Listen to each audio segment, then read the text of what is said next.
graça e a paz, queridos irmãos, da parte do nosso Senhor Jesus Cristo.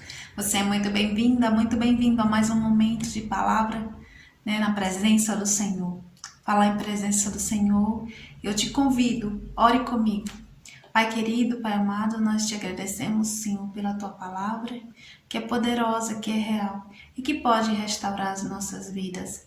Nos ajude, Senhor, a compreendê-la e fazer, Senhor, com que possamos vivê-la em nome de Jesus. Amém. Amém. Louvado seja Deus.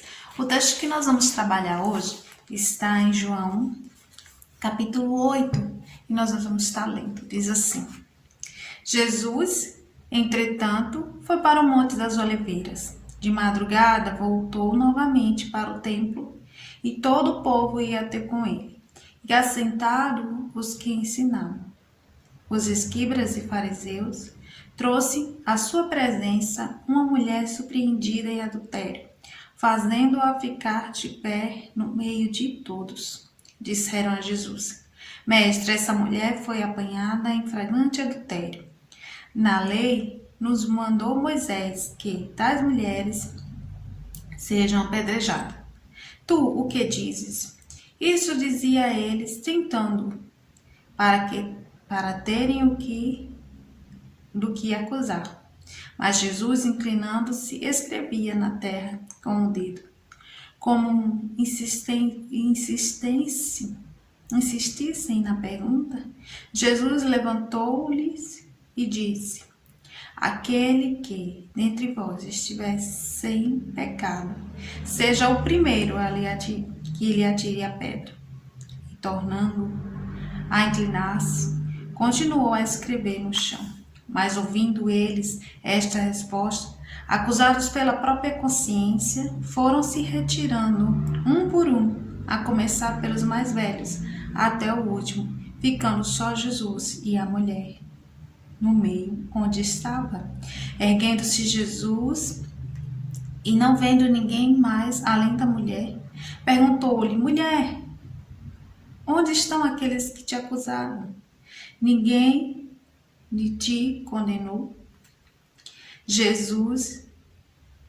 Respondeu ela a Jesus: Ninguém, Senhor. Então lhes disse: Eu tampouco te condeno. Vá e não peques mais. Graças a Deus. Louvado seja Deus. Que palavra bonita, palavra de salvação. Nós conhecemos de cor essa história, a história da mulher adúltera.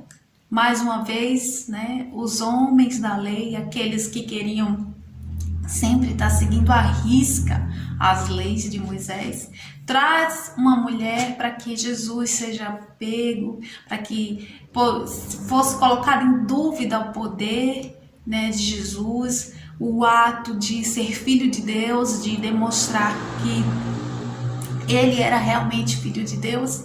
E está lá, esses homens tentando o mal.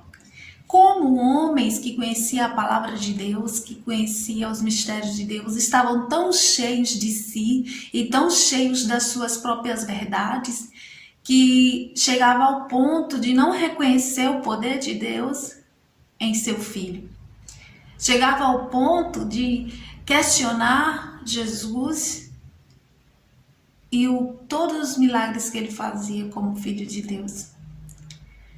Quando nós estamos cheios de nós mesmos e dos nossos próprios conhecimentos, às vezes fica difícil enxergar, os detalhes, fica difícil enxergar o poder de Deus na vida de outra pessoa, E aqui essa pessoa que nós estamos tratando é o Filho de Deus, é Jesus, Eles não concebiam que aquele homem, que se dizia filho de Deus, fosse realmente filho de Deus. Então, para que eles armavam de todo jeito para pegar Jesus em uma situação de discordância, com relação à palavra de Deus, com aquilo que Deus ensinava. Mas Jesus em todo o tempo se mostrou mais preocupado com a vida, mais preocupado com as pessoas e não com a lei.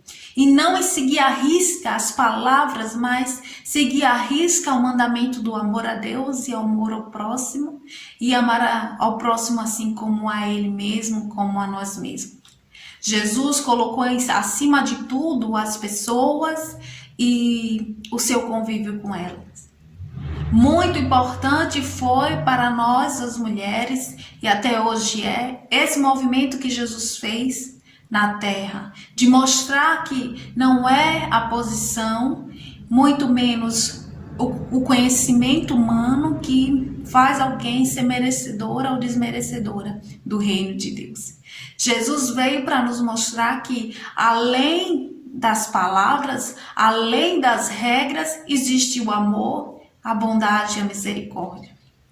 Jesus, com um ato de misericórdia, se coloca ali diante daquela mulher, escreve no chão, um ato de resiliência, de concentração, de estar em silêncio contemplativo,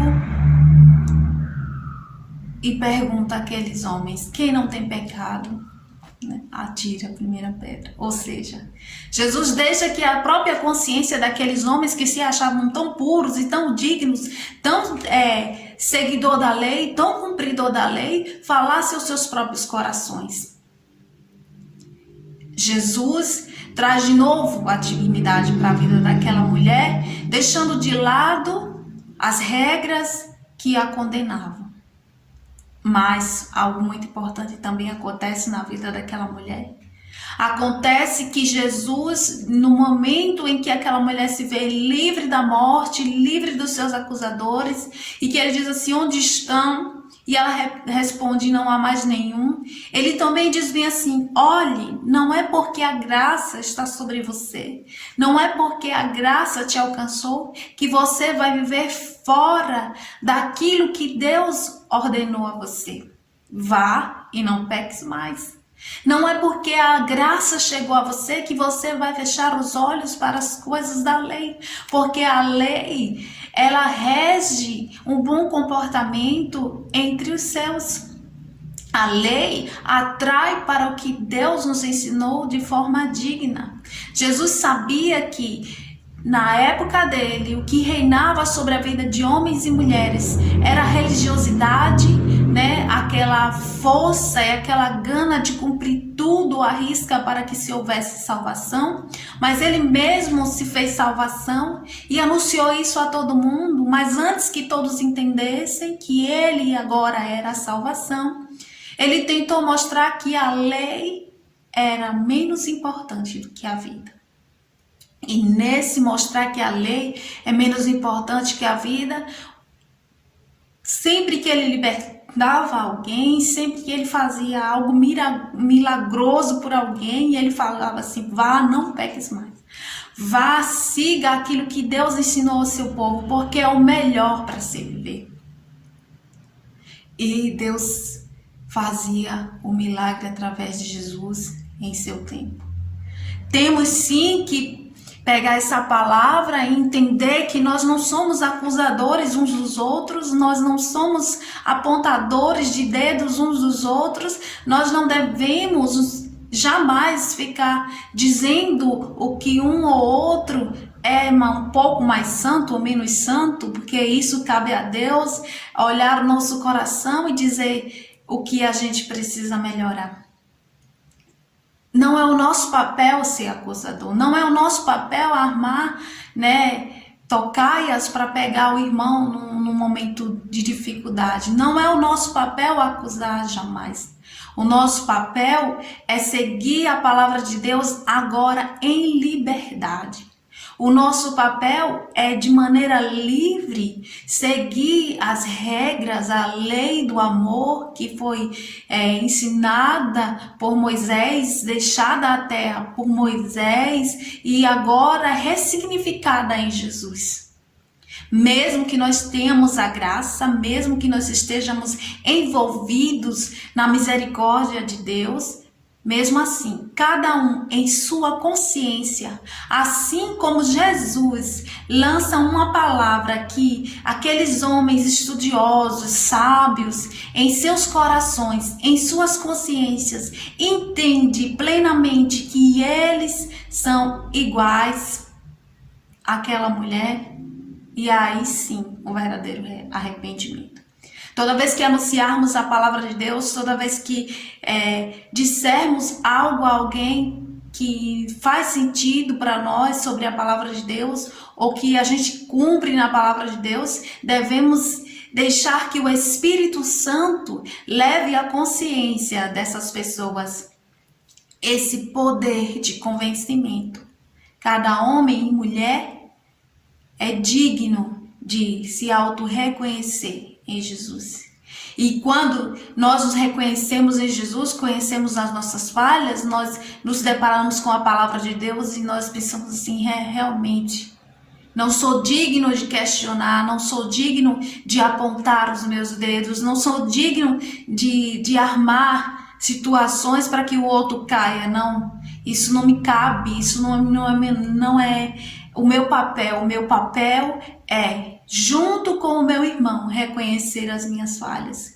Junto com o meu irmão, reconhecer as minhas fragilidades e daí, com a minha própria consciência, fazer o que Jesus mostrou àquela mulher. Vá e cumpra a lei, mas em liberdade, de uma forma que foi você tocado por ela.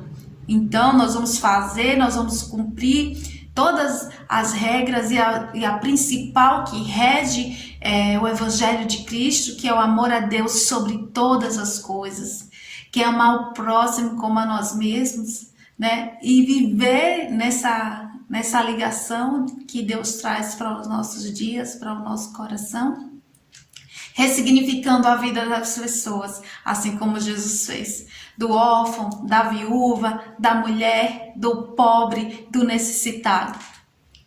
Os fariseus perderam muito tempo tentando dizer quem era o santo, quem era o errado, de que lado deveria se seguir, o que fazer, onde adorar, como adorar, criticando uns aos outros, formando grupinhos e até mesmo acusando aquele que veio como redentor sobre as nossas vidas, tentando pegar Jesus num lugar, né, de fragilidade. O tempo todo gastaram a sua energia, o seu fôlego de vida, buscando a direção errada. Que nós hoje possamos aprender com os fariseus, possamos aprender com a mulher adúltera, possamos aprender com Jesus, de que qual é o nosso papel? Deixarmos de ficarmos preocupados ou preocupadas com muitas coisas, de como fazer isso, como fazer aquilo, né? De que forma, a minha forma é a mais legal, a minha forma é a mais santa, a minha forma é a mais certa, a minha forma, essa é a que deve seguir. Aprender com aquela mulher que somos frágeis e que temos momentos em que pecamos sim, mas que a graça de Jesus nos alcança e devemos sim nos reconstruir e voltar a seguir o que Deus nos ensinou. Aprender também com os fariseus, que o tempo de acusar, o tempo de achar que o outro é inferior a nós acabou. E que agora, reconhecendo quem nós somos e os nossos próprios pecados, nos afastamos da acusação, voltamos aos nossos caminhos e aprendemos que mais importante do que discutir sobre coisas e temas é amar ao próximo e ressignificar vidas. E eu quero deixar aqui nesse tempo de reflexão essa palavra, ressignificar vidas.